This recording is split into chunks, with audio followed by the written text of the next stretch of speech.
Ito na nga po, pag-usapan na natin mga mainit na issue. At ang isa sa pinakamainit na issue ngayon, naku po, Bongbong Marcos. Talagang inamin na siya na ang talagang pasimuno ng impeachment. Bakit ko naman nasabing pasimuno ng impeachment? Mamaya pag-uusapan natin yan. Pangalawa, isa pang pag-uusapan natin ay si Cayetano ay malamang ikukulong na. Hindi ko alam kung next week o sa susunod na linggo, pero ayan na.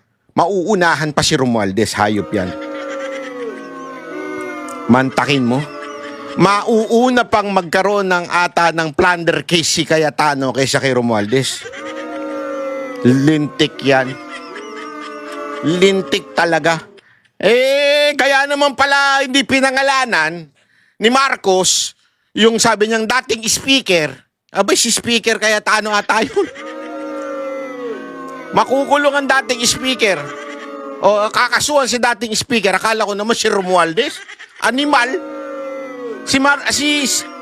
Dati kasi speaker yan si Alan Cayetano bago yan naging Senate President. Dating speaker yan ni panahon ni Pangulong Duterte. Abay, siya pa pala uunahin kulong. Hindot yan. Nindot hindi hindot, nindot. Baka sabi nyo, nagbumura si Banatbay. Nindot. Alam nyo naman yung nindot sa Bisaya man, di ba? Anyway, yun ang isa sa pag-uusapan natin. At ngayon, pag-uusapan din namin yung bulungan namin. Yung off the record na, naku, bukas na nga lang yun. Bukas na nga lang. Pag-uusapan natin yan, yung impacta. Yung impacta sa Malacanang. Actually, hindi na siya ICC ngayon eh. PICC na siya. Hindi ho PI ha, baka sa isipin nyo, putang ina, hindi. Baka isipin nyo, putang inang bla bla bla. Hindi. PI means, pangit na impacta. Pangit na impactang sisi. Kilala nyo kung sino yung sisi sa Malacanang? Ha? Kilala nyo? Yung sisi ng sisi sa mga Duterte. Hayop yan. Lahat na lang ng kapalpakan ng kanyang amo, sinisi sa mga Duterte. Yan po talaga ibig sabihin ng PICC. Oh. Pangit na impactang sisi ng sisi sa mga Duterte. Oh. Pero bago yan, pag-usapan muna natin ito ha.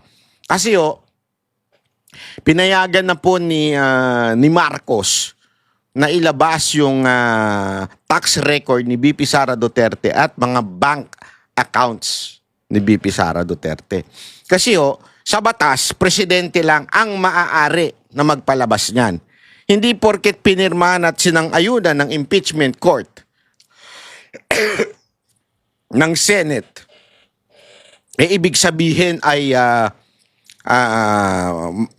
gusto na ay maaari nang buksan yung BIR record o kaya yung bank account. Hindi po. Panoorin po natin ito. Naipadala na po sa Senate Impeachment Court ang tax records ni Vice President Sara Duterte.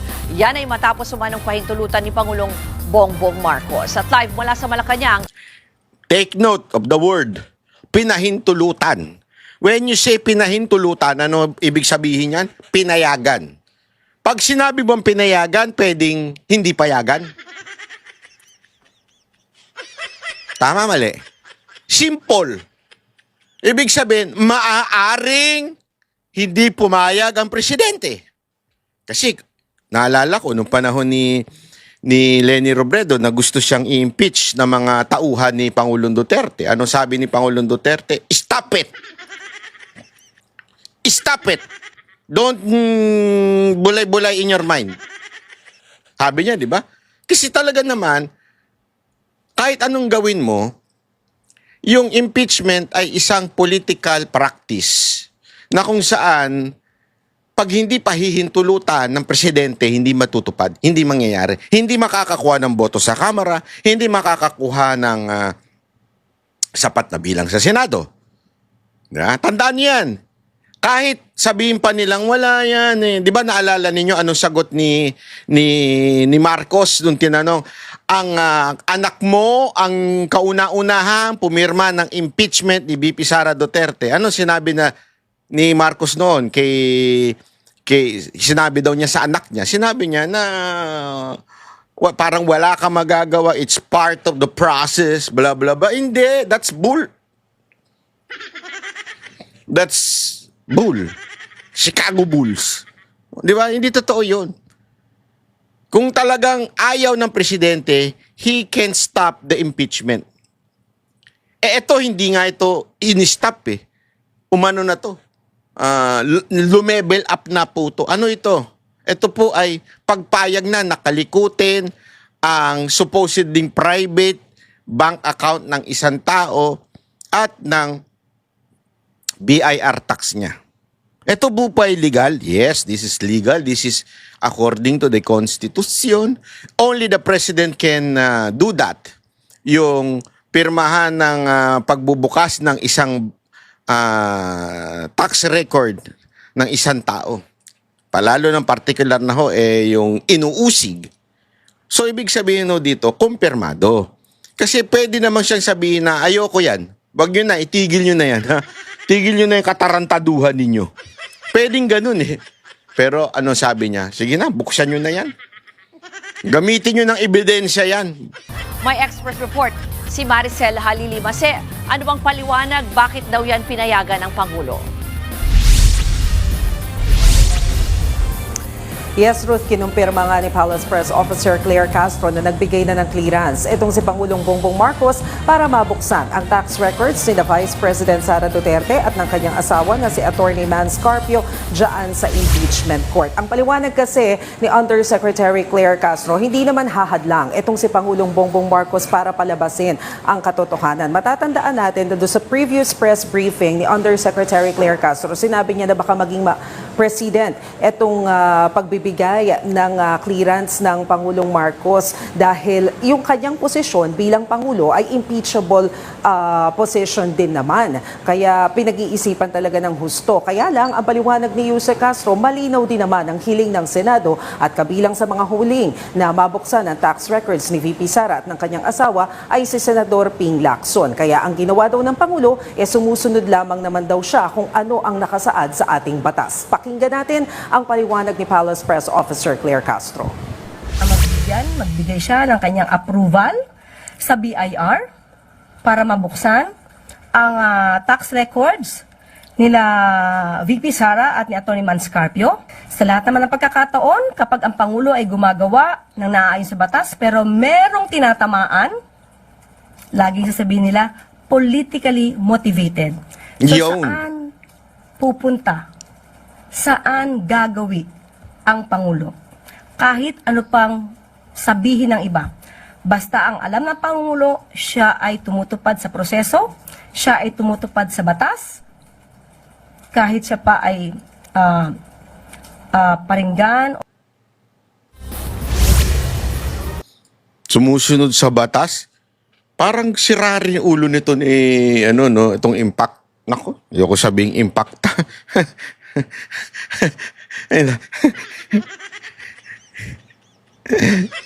Pero ang totoo hindi ho sumusunod sa batas. Sumusunod sa Senado. Pero ang batas, the President has a choice whether pabuksan o hindi pabuksan. He has the choice. Ngayon, sino sinunod niya? Yung impeachment court. Yun ang sinunod niya. Kaya wag mo sabihin na sinusunod lang niya yung batas. Bendalo talaga kayo. Ruth?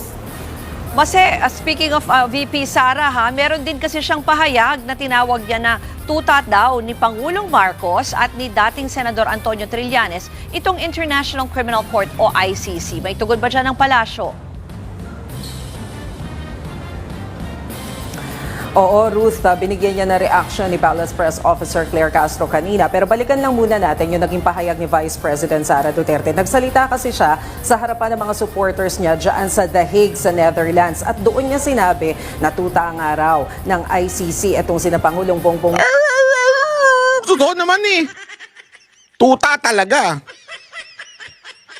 Alam mo, dapat hinuhuli na ni Trump itong tuta ng ICC. Totoo lang. Dapat hinuhuli na ni Trump. Akala ko ba, eto si Trump, puro naman daldal lang din eh. Diba sabi niya, lahat na magko-cooperate sa ICC, bakit di niya patawan itong presidente tsaka to si Trillanes? Puro mga tuta lang eh. Marcos at si Senador Antonio Trillanes. Ang sinasabi ni VP Sara Duterte doon sa rally ay suportado ni Pangulong Marcos at ng dating senador itong isinasagawang investigasyon ng ICC laban sa kanyang ama. Ang sinasabi pa nga ng Vice Presidente, yung mga kasama doon sa mga kaso ng extrajudicial killings, pwede naman daw kasi na hindi yan biktima ng anti-drug war ng dating Pangulong Rodrigo Duterte. Meron daw kasing nauupahan na gunman dito sa Pilipinas sa halagang 5,000 pesos lamang kung meron kang gustong ipapatay o kung meron kang gustong ipagawa laban dun sa taong nakakaaway mo. So, hindi daw lahat ng yon posibleng may kinalaman doon sa kaso ng kanyang ama. Pakinggan natin muna. Grabe, no? Ito, trending na naman ito, yung 5,000. Sigurado ako gagamitin ito sa impeachment. Tingnan ninyo, ha? Gagamitin ito sa impeachment. Tingnan nyo na, may alam, sasabihin nila, may alam si VP Sara Duterte na 5,000 lang para pumatay. Ganyan naman lagi di ba? Sure yan. Alam mo naman itong mga bobong, mga abogado sa loob ng prosecution. Sa bahagi na naging pahayag ni Vice President Sara Duterte sa rally. Yes, they are traitors to a Filipino and to the country. Yeah. But more than that, ang ICC ay tuta ni Trillanes at ni Marcos. Yun. Yun yun.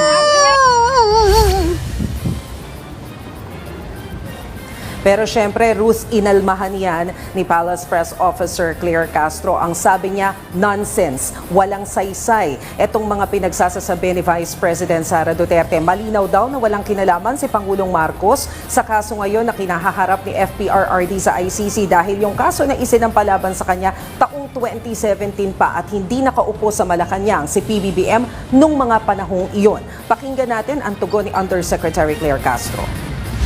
Ang lahat po halos ng sinasabi ng Vice Presidente sa ngayon ay walang basihan. Kung meron dapat sisihin, walang iba, kundi ang kanyang sariling ama. Dahil sa mga pag-amin nito na siya mismo ay pumatay at nagpapatay.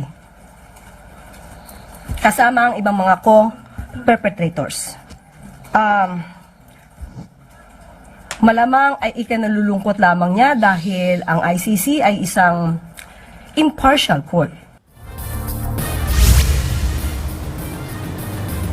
Ruth, maging si dating Senador Antonio Trillanes nagbigay na rin ng komento dito sa mga akusasyon ni Vice President Sara Duterte. Ang sabi ng dating senador, nahihibang na ang bise. Ang sabi niya, matagal na daw iniimbestigahan itong si dating Pangulong Rodrigo Duterte. Kaya ang nangyayari ngayon ay bunga ng investigasyon na yan. Kahit kailan hindi daw magiging tuta ang ICC ng kahit na sino at alam naman din daw ng mga Pilipino kung ano yung nangyari nung panahon ng dating Pangulong Duterte nang siya ay magpatupad ng Wala nang naniniwala sa'yo.